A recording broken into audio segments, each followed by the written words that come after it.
Military documents are revealing disturbing details about the background of Jeffery Shelton. He's the man accused of kidnapping two young girls in the Poplar Bluff area last month. 20 years ago, Shelton was an Army soldier at Fort Hood, Texas, a husband and a father. But he was sentenced to a lengthy prison term after pleading guilty to 3 crimes against young girls. Crimes that are eerily similar to the ones he's accused of in southeast Missouri. Shelton's accused of kidnapping a 5-year-old Poplar Bluff girl from her home in October, and days before that, abducting and sexually abusing a 10-year-old girl in Culin.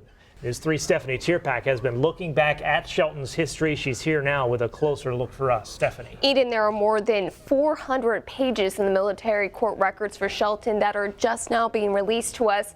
They explain that he was doing well in the military and he was quickly being promoted. They also include testimony from young victims of sexual abuse, showing a very dark side of Shelton compared to the loving person his family knew.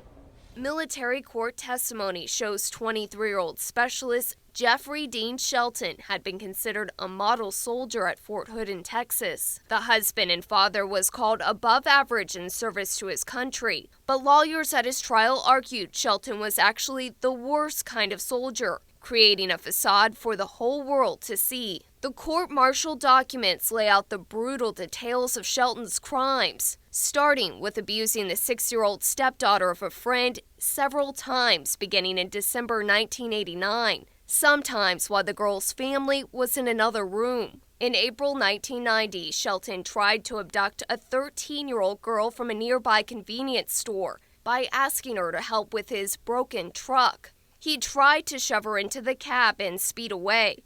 She screamed, struggled, and escaped. 2 weeks later, he tried the same trick on a 12-year-old girl, this time succeeding. He drove the girl out of town into the woods, where he raped her and choked her until she was unconscious. The girl's screams were so loud, a nearby landowner went to investigate. He held Shelton at gunpoint until police arrived. Shelton was tried by a military judge in August 1990 and pleaded guilty to several charges, including rape, kidnapping, and sodomy. He told the judge he didn't know why he had attacked these girls, only that he had been sexually abused when he was younger, and he was sorry. The maximum sentence for his crimes was 2 life sentences plus 63 years. The judge sentenced him to 50 years confinement at Fort Leavenworth, but because of a pretrial agreement, Shelton got a 35-year sentence along with dishonorable discharge. The sex offender registry shows Shelton was released in February 2011, a little more than 20 years after his guilty plea. The Butler County Sheriff's Department says the Culin girl's abduction last month was very similar to how Shelton kidnapped the girl in Texas. He pretended to have problems with his vehicle and asked the 10-year-old to help.